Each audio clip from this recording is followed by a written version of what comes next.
Кайырлы күн.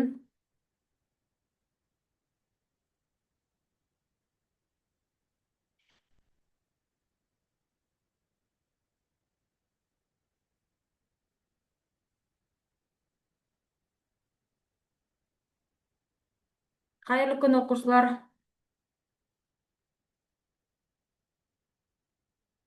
Камераңызды кусайык.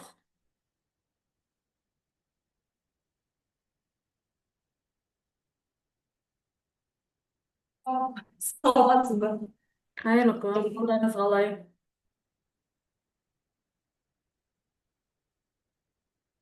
Сабакка дайынбызбы?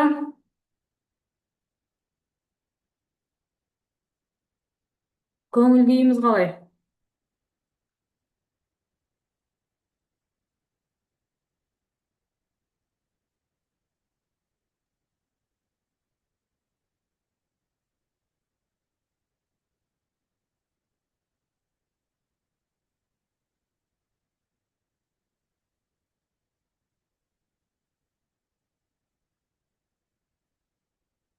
Көңүл күйлөрүңүздү белгилеп кетсеңиздер.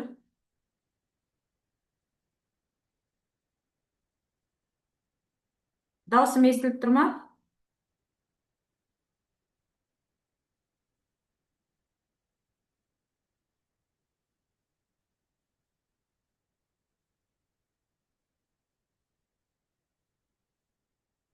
Даусум эстилип турма? Слайд көрүнүп турма? Кери байланышка чыгайык.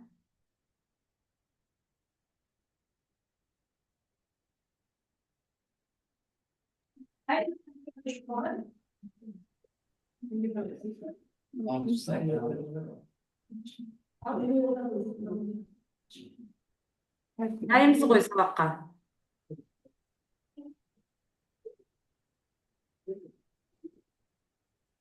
Анда баштайык.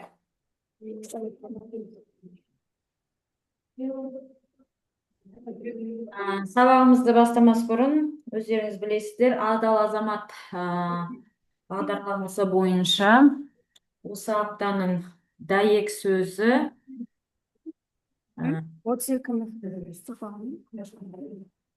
туура биден тууган жок.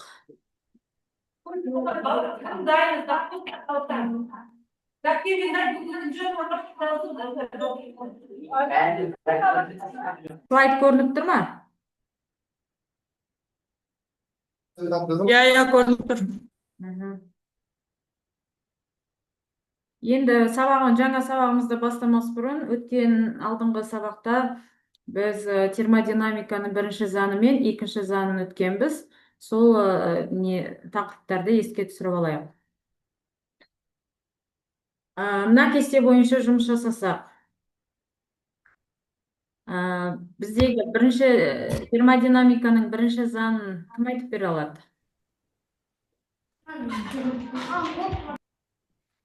Термодинамиканың бірінші заңы. Анықтамасы, ережесі қалай еді?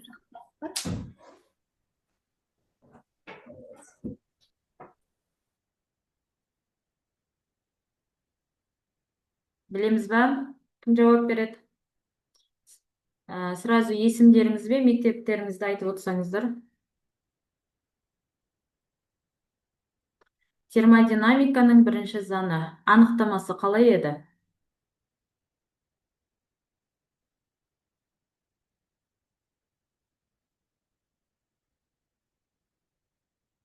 Сегізінші сынып. Белсенді қатысайық сабаққа. Уақытымыз өтіп жатыр. Жылу құбылыстары үшін энергияның сақталу заңы термодинамиканың бірінші заңы деп аталады. Мысал келтіре аламыз ба?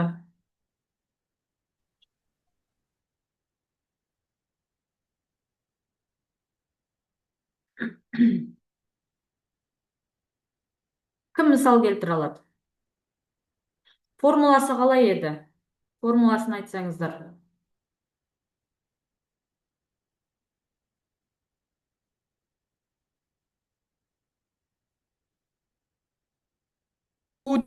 Q қосылғана. Ішкі энергияның өзгерісі тең жылу мөлшері қосылған сыртқы күштердің жұмысы. Жақсы. Мысалы, газды қыздырғанда оған жылу беріледі. Жылу беріледі. Жақсы. Термодинамиканың екінші заңын кім айта алады?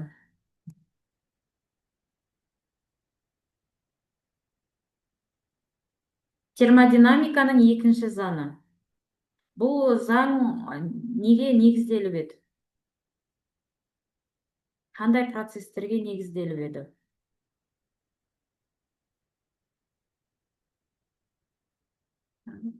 Жауап бар ма? Қайталап жібересіз бе? Термодинамиканың екінші заңының анықтамасы.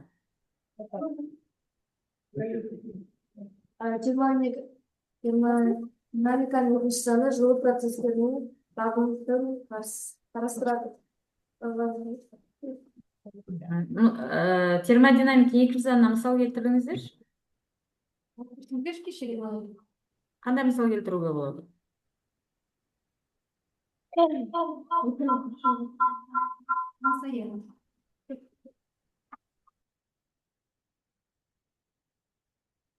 Айтайық. Мысалы, бензин жанғанда энергия бөлінеді. Сосын Мысалы, ыстық шай тұрған кесеге суық қасық салсақ, біраз уақыттан кейін шай салқындайды, қасық жылынады. Бұл жылу ыстық денеден суыққа қарай өткенін көрсетеді. ал бізде термодинамиканың екінші заңын қалай тұжырымдаушы едік? Кім айта алады ережесін? Термодинамиканың екінші заңының тұжырымдамасы. Кім тұжырымдап еді бұны? Энергия бір түрден екінші түрге айналғанда, оның бір бөлігі міндетті түрде пайда жылу түрінде жоғалтатынын айтады. Жақсы.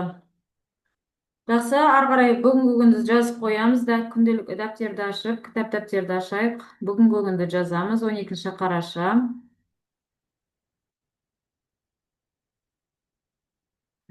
Келесі сұрақ, қоршаған ортаның қандай болғанын қалайсыздар?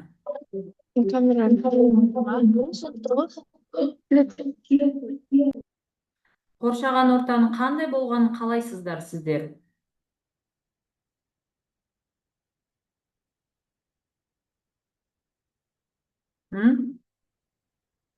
Қандай болғанын қалайсыздар?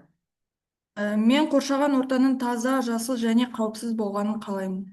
Жақсы. Басқа ойларыңыз бар ма? Басқа мектеп? Ұрма мектебі, Ағой мектебі? Сіздерде қандай болғанын қалайсыздар қоршаған ортаның? Мысалы, ауа ластанбаған, су мөлдір әрі таза, табиғат қоқыстан таза, ағаштар мен жануарлар қорғалған болса, онда адамдар да дені сау өмірі жақсы болады. Өте жақсы. Яғни бізде табиғатымыз таза ауа, яғни маңайдың бәрі жап-жасыл ағаш өскенін қалаймыз, яғни ауамыз таза болғанын қалаймыз. Ал бүгінгі таңда біз не көріп жүрміз? Бүгінгі таңда не көріп жүрміз?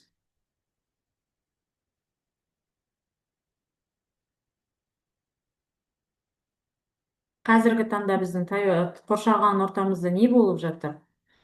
Қазіргі таңда Мгм. көлдерде, барлық жерлерде қоқыстар жатыр. Мгм. Яғни экология таңда- не болып отыр? Лас болып жатыр, Лас. ауаның ластануы, Аха. қоқыстың көбеюі, климаттың өзгеруі, судың ластануы, ормандардың азаюы. Мгм. Ал осы ауаның ластануына не әсер етеді бізде? Ең бірінші. Зауыттар, Сосын. Адамдар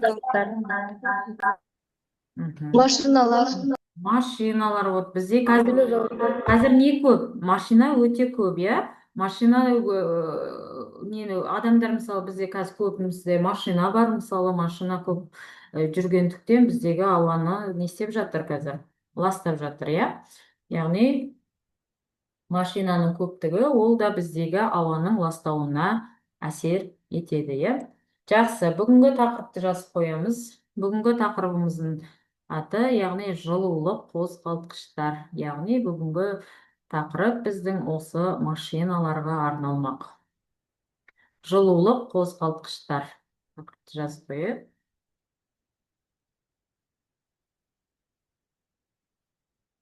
Яғни бүгін біз машиналардың пайда болуы, олардың қозғалтқыштары қандай, сол туралы, оның тарихы қандай, сол туралы әңгімелейміз. Яғни бүгінгі біздің сабағымыздың мақсаты жылу қозғалтқыштарындағы энергиялардың түрлерін сипаттау, ішкі энергияны механикалық энергияға айналымын зерттеу және іштен жанатын қозғалтқыштың бу турбинасының жұмыс істеу принципін сипаттау болып табылады. Енді жылулы қозғалтқыштар дегеніміз не? Ол біздегі жылулы қозғалтқыштар дегеніміз кәдімгі біздің машинаның моторы. Яғни оның қызметі қандай? Жылулы қозғалтқыштар газдың ішкі энергиясының бір бөлігін механикалық энергияға айналдыратын құрылғы. Оларда қызған газдың көлемі ұлғайған кезде жұмыс істеу қабілеті қолданылады. Қозғалтқыштағы газды жұмыстық дене деп атайды. Газдан басқа жұмыстық дене ретінде бу қолданылады. Барлық жылу қозғалтқыштар суытқыштан және қыздырғыштан және жұмыстық денеден тұрады.